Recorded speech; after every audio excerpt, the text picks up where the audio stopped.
श्रीराम समर्थ. सुप्रभातम.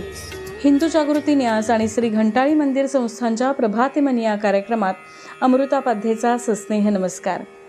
श्री ब्रह्मचैतन्य महाराज गोंदवलेकर प्रवचने 17 जून. प्रपंचाच्या गडबडीतच परमार्थ साधावा.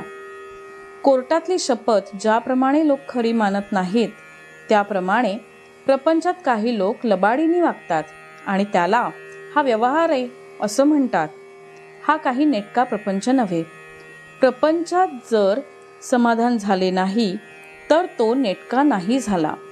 प्रपंचाची दिशा ज्याची चुकली त्याने नाही परमार्थ साधला. ज्याला प्रपंच करता येत नाही त्याला बुवापणाही नाही करता येणार. कर्ज फार झाले म्हणून प्रपंच सोडला, यात कोणता स्वार्थ त्यागे? प्रपंचाचा त्याग केला म्हणजे काय केले तर जंगलात जाऊन बसला. थंडी वाजू लागली तेव्हा काटक्या गोळा करून शेकोटी केली, जागा साफ केली, तुळशी लावल्या, झोपडी बांधली. पण भिक्षेला जाताना झोपडीची काळजी केली तर मग घरादारांनीच काय केले होते? प्रपंचाचे बंधन सुटावे लागते. जबरदस्तीने सोडून कुठे सोडता येते? हा प्रपंच, हा संसार जर भगवंतानेच उत्पन्न केला आहे तर तो कुणाला कसा सुटेल? जो आसक्तीच्या आश्रयाखाली राहतो त्याला संसार आहे असे समजावे. तुकोबांना आणि ज्ञानेश्वर महाराजांना सुद्धा संसार प्रपंच होताच, पण त्यामध्ये त्यांची आसक्ती नव्हती म्हणून त्यांना तो बाधला नाही. पेन्शन घेतल्यावर परमार्थ करू हे म्हणणे बरोबर नाही.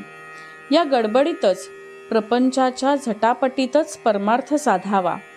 सावधानता कशाची ठेवायची तर मी जन्माला आलो तेव्हा जे कबूल केले ते करण्याची सावधानगिरी ठेवायची.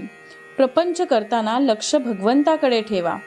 विषयात गुंग झालो, भगवंताचा विसर पडू लागला, ही संधी साधावी आणि त्यावेळी भगवंताचे स्मरण ठेवावे. आपण विषयाला जसे शरण गेलो तसे भगवंताला शरण जावे. चित्त शुद्ध करून विचार करावा आणि मी विषयाला किती शरण गेलो हे पाहावे. विषयापासून वेगळे व्हावे म्हणजे हे पाहता येते. व्यसनी माणसाने व्यसनापूर्वी मी कसा वागत होतो याचा विचार करावा. मारुतीरायाच्या दर्शनाला पूर्वी मी जात होतो, आता विषयात त्याची आठवण येत नाही. याला काय करावे?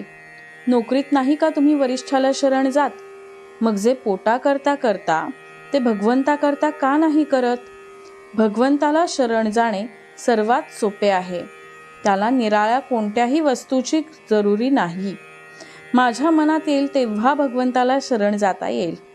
भगवंताला शरण जाणे म्हणजे मी त्याचा झालो असे म्हणणेच होय. मी रामाचा झालो, जे जे होते ते राम इच्छेने होते असे जो म्हणतो त्याला निराळी सावधानगिरी ठेवावी लागत नाही. बोधवचन.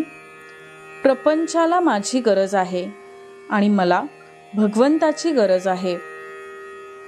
मंडळी, रामरायाचे आणि श्री घंटाळी देवीचे शुभाशीर्वाद तुमच्या सर्व कुटुंबावर अक्षुण्य राहोत ही प्रार्थना. जानकी जीवन स्मरण. जय जय राम.